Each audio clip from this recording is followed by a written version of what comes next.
مکین و مکان تمہارے لیے، چنی و چنا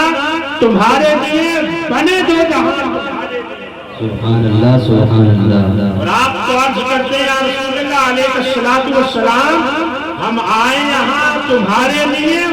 اٹھے بھی وہاں تمہارے لیے۔ سبحان اللہ سبحان اللہ۔ نعرہ تکبیر، نعرہ رسالت، مسلک اعلی حضرت، عشق محبت عشق محبت عشق محبت عشق محبت، بستے بستے کریا کریا، نعرہ تکبیر، نعرہ رسالت۔ اسی لیے تو کہا کہ حشر تک ڈالیں گے ہم پیدائش مولا کی دھول، دم میں جب تک دم ہے ان کا سناتے جائیں گے، اور خاک ہو جائیں ہری چل کر مگر ہم کو لگا۔ یہ ہے سید اعلی حضرت کا عشق، یہ ہے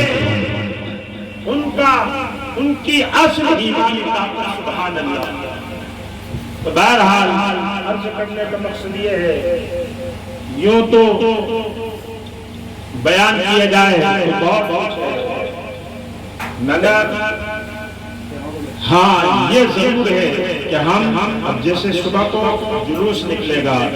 تو بعض واقعات کام کرتے ہیں بعض لوگ، مثلا ڈی جے چل رہا ہے، اس پہ بعض ایسی ڈی جے کی بیس والی نعتیں لگاتے ہیں اور اس پر کودتے ہوئے جاتے ہیں۔ جلوس کا مطلب یہ ہے کہ آپ شامل ہو باادب طریقے سے، سب سے پہلے تو یہ کہ آپ پاک ہیں، پھر آپ باوضو، پھر آپ کا لباس بھی ایسا ہو کہ اگر آپ جائیں تو کوئی کہے کہ ہاں یہ غلام مصطفیٰ دا۔ یہ نہیں کہ آپ کے سر پہ نہ ٹوپی ہو، آپ کی ہاتھ آستین ہو۔ اب تو بڑا عجیب رواج چل پڑا ہے، حضرت دونوں موجود ہیں کہ نمازوں میں بھی اکثر دیکھا جاتا ہے کہ عذاب خیالی آتی چلی جا رہی ہے، وہ ہاتھ آستین کا نکل گیا، وہ ماننے کو تیار ہی نہیں۔ کتنا ہی کہتے رہو، ارے بھائی تو نے وضو بھی کیا، تو نے وقت بھی پورا دیا، اور تجھے پورا ثواب بھی نہ ملے۔ آپ 500 کی دہاڑی کسی سے طے کرو، اور 12 ٹائم تو خیر بدل گیا، پہلے 5 سے 1 یا 6 سے 12 اس طرح سے ٹائم چلتا تھا، 8 سے 5 آپ ٹائم پورا کر دو اور طے کر لو آپ 500 کی دہاڑی، اور پھر آپ کو کما دے 400 یا 450 آپ لے لو گے؟ ہرگز نہیں لو گے، حساب طے ہے نہیں۔ اس سے آپ زائد اگر نہیں دے سکتے تو کم سے کم اتنی تو دو، کیوں کہ میں نے وقت پورا دیا، جو تو نے کہا میں نے وہ کام کیا۔ ارے خدا کے بندے دن بار گئے، خدا بندی نہ رہا ہے تو بظاہر جو ارکان ہے اس کو تو پورا کر لے۔ وہ تو ایک بڑا اللہ رب العزت کا فضل و کرم ہے کہ اس نے جماعت رکھ دی تاکہ کوئی نیکوکار ایسا بندہ جس کی کامل نماز ہو، اس کے سبب تیری کی بارگاہ رب العزت میں قبولیت کا درجہ پالے۔ سبحان اللہ سبحان اللہ۔ اسی لیے جماعت کا 27 درجے کا ثواب رکھا گیا ہے، مگر آئیں گے ہاتھ آستینوں میں نہیں۔ ہم اگر وقت پورا دے رہے ہیں تو پھر وضو والا معاملہ بھی ایک الگ ہے، اور وہ بات اب تو الا ماشاءاللہ نہ جانے آدمی کا دھیان کہاں ہوگا۔ وہ ایک الگ مسئلہ ہے کہ زیادہ وہ خوشی اور خضوع کے ساتھ میں اگر نماز پڑھے پھر اس کے لیے حکم الگ الگ دیتے ہیں کہ وہ آنکھوں کو بھی بری کر سکتا ہے، اگر اس کے لیے ٹوپی بھی، بہرحال بحث یہ لگے۔ عرض کرنے کا مقصد یہ ہے کہ ہم جلوس میں اگر شامل ہوں تو باادب طریقے سے لباس بھی مکمل ہونا چاہیے، باوضو ہوں، اور جو یہ گاڑیاں جاتی ہیں موٹر سائیکلیں، ادھر نعت مصطفیٰ ہو رہی ہے، ادھر سرکار کا ذکر ہو رہا ہے، پڑھنے والا کچھ پڑھ رہا ہے، ادھر ہورن پر ہورن، کہ میں اس سے آگے نکل جاؤں، میں اس سے آگے نہیں، کسی کو آپ دکھانے نہیں آئے کہ آپ سب سے آگے آ جائیں ویڈیو میں، آپ سب سے آگے آ جائیں دکھنے میں، کبھی آپ کی شمالی ہوگی، بلکہ جذبہ ایمانی یہ ہو کہ میں غلام مصطفیٰ ہوں اور میں سرکار کے اس جشن ولادت کی خوشی میں اس جلوس میں شامل ہوں، اللہ رب العزت اس کو قبول فرما لے، یہی ہمارے لیے کافی ہوگا۔ بہرحال عرض کرنے کا مقصد یہ ہے کہ ہم سرکار کی ولادت، ان کی ولادت کی خوشی میں لائٹیں لگاتے ہیں، ہم جھنڈے لگاتے ہیں، یہ کوئی نیا کام نہیں ہے، ہم ان کی تاریخ بیان کرتے ہیں، ان کی ولادت کے تذکرے، ارے آپ اٹھا کر دیکھیں گے صحابہ نے بھی سرکار کے میلاد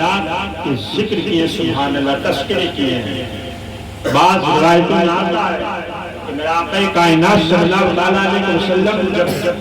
تشریف لے جا رہے ہیں ایک مرتبہ تو چند صحابہ بیٹھے ہوئے ہیں، آپ نے مقصد پوچھا، عرض کیا یا رسول اللہ علیہ السلام، ہم آپ کی ولادت کا سبحان اللہ تذکرہ کر رہے تھے، تو ہمیں چاہیے کہ ہم سرکار کی ولادت کی خوشی منائیں اور شریعت کے دائرے میں۔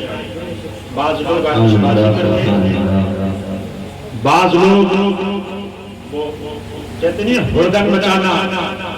مقابلے ہوتے ہیں نیزوں کے، تلواروں کے، نہیں، یہ سب کچھ نہیں، باوجود پاک اسلامی لباس، جب تک نعت پاک آپ بغور سنیں تو اس کے سننے کے اس میں جواب میں آپ سبحان اللہ کہتے رہیں، الحمدللہ کہتے رہیں، اور سرکار پر سبحان اللہ درود پاک، یہی ذخیرہ آخرت ہوگا، یہی ہمارے لیے نیکیوں کا یہی ذریعہ بنے گا۔ بہرحال ہمیں چاہیے کہ ہم سرکار دو عالم صلی اللہ تعالیٰ علیہ وسلم کی مناتے چلے جائیں، یہ اب سے نہیں، بہت سے بعض لوگ کہتے ہیں کہ صاحب مہینی پہ منائی جاتی ہے عرب زمانے میں، نہیں، یہ تو نجد حکومت جب سے آئی ہے، آل سعود یہ جو بیٹھی ہے، اس کے نسل در نسل غالباً 3 پیڑھیاں ہوتی ہیں، اس کے زمانے سے نہیں منائی جاتی ہے۔ ہم حضرت علامہ سید شاہد علی رضی اللہ الرحمن کے پاس جب پڑھتے تھے تو بتاتے تھے کہ مدینہ المنورہ میں سیدنا سرکار اعلیٰ حضرت کے خلیفہ مولانا ضیاء الدین مدنی حیات تھے، تو اس وقت مدینہ المنورہ میں بھی سرکار کی ولادت کی خوشی میں سبحان اللہ محفل کے میلاد پڑھے جاتے تھے۔ بعد میں جب یہ نجد حکومت آئی تو اتنے جب سختیاں کی تو لوگ گھروں میں میلاد پڑھنے لگے۔ اب بھی بعض جگہ ایسی ہیں، علماء بتاتے ہیں کہ وہاں حاضری دیتے ہیں کہ خصوص یعنی خاص جگہوں پر اب بھی سرکار کی میلاد کی محفلیں سبحان اللہ سرتی ہیں جی۔ اور بہت سے عرب ممالک کے آپ لبنان لے لیں، یمن لے لیں، بہت سے ترکیہ لے لیں، سب عرب کنٹری میں آتی ہے، ان آج بھی سرکار کے جشن کی ولادت کی سبحان اللہ خوشی منائی جاتی ہے۔ یہ رنگ یہاں کے وہابیہ نجدیہ نبیہ کے ساتھ یہ صرف ہندوستان پاکستان کا معاملہ اور کہیں نہیں ہے، نہیں، ایسا نہیں ہے۔ آپ نے بعضوں نے دیکھا بھی ہوگا اور یہ در حقیقت ہے کہ عرب ممالک میں بھی سرکار کی ولادت کی سبحان اللہ خوشی منائی جاتی ہے۔ بہرحال میں اس لیے اتفاق کر رہا ہوں، اللہ رب العزت کی بارگاہ میں دعا ہے کہ مولا تبارک و تعالی ہم سب کو سرکار سے سچی پکی عقیدت و محبت عطا فرمائے۔